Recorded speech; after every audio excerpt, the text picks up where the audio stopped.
What if one of the most powerful spiritual practices in the world began in silence, in a cave, in the middle of the desert, before Ramadan became a global month of fasting, observed by nearly 2 billion people? It was a command revealed under extraordinary circumstances.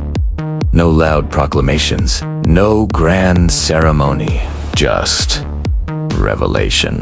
Tonight, we uncover the untold story of Ramadan, how fasting became obligatory in Islam, the deeper meaning behind it, and why this sacred month transformed not only a community, but history itself. This isn't just about hunger, it's about discipline, revelation, and divine timing. To understand Ramadan, we must travel back to 7th century Arabia, a land of trade caravans and tribal loyalty, a society rich in poetry, but fractured by inequality. Spiritual traditions existed. Jews fasted. Christians fasted. Even pre-Islamic Arabs practiced forms of abstinence during sacred months. Fasting was not new, but something transformative was coming. In the year 610 CE, in a cave called Hira, outside Mecca, a man known for his honesty and contemplation would receive the first revelation. That man was Prophet Muhammad, and the month Ramadan. According to Islamic tradition, during Ramadan, the angel Gabriel appeared to Muhammad and commanded him, "Read."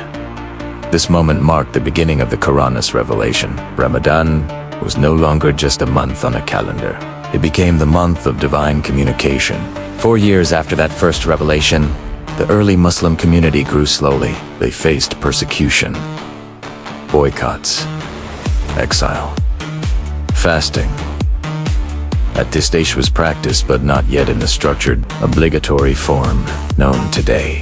Then, after migration to Medina, everything changed. 2 years after the migration to Medina, a revelation was received that would permanently define Ramadan. The Quran declared, "O you who believe, fasting is prescribed for you as it was prescribed for those before you, that you may become righteous."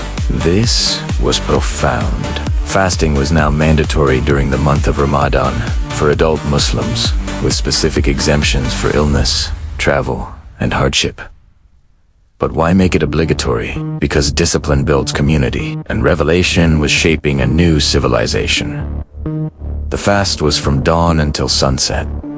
No food, no drink, no intimacy, but more importantly, no injustice, no anger, no cruelty. Ramadan was not just physical restraint. It was moral recalibration. Why was this specific month chosen? The Quran answers directly. The month of Ramadan is that in which the Quran was revealed, a guidance for mankind. Ramadan is the month of revelation. Fasting during this month is a way of synchronizing the body with the spirit of divine guidance. It is remembrance through restraint. Each sunset meal, Khalit, Iftar, becomes an act of gratitude. Each pre-dawn meal, Suhoor, becomes preparation for patience. The hunger is temporary. The spiritual clarity is lasting. Many ask, why would God command hunger? The answer lies in a single word from the Quran, Taqwa, often translated as God consciousness. Fasting heightens awareness. When you deny yourself what is normally permissible, food and water, you train your soul to resist what is forbidden. You feel empathy for the poor. You develop patience. You confront your impulses. In modern psychology, delayed gratification is linked to higher success and emotional control. Islam embedded this training into an annual spiritual reset, minus 1,400 years ago. Ramadan is not deprivation. It is discipline.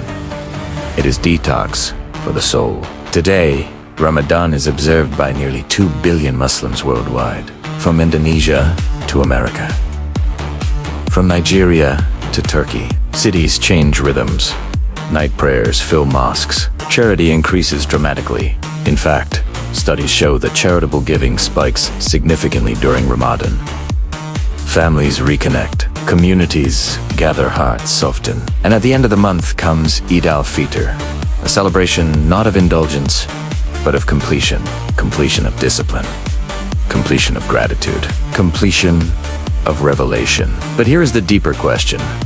What if Ramadan is not just about fasting from food, but fasting from ego, from arrogance, from greed, from distraction? In a world driven by constant consumption, Ramadan teaches controlled abstinence. In a world addicted to noise, Ramadan encourages silence.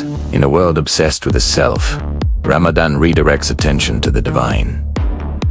It is not a ritual of suffering, it is a month of awakening. So the next time you hear about Ramadan, remember, it began in a cave. It became a command in Medina, and it grew into one of the most powerful spiritual practices in human history.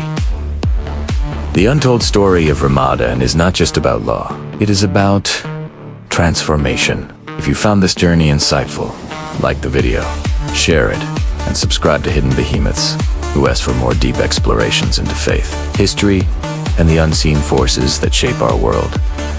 And tell us in the comments, what does Ramadan mean to you? Until next time, stay curious, stay seeking. Stay seeking.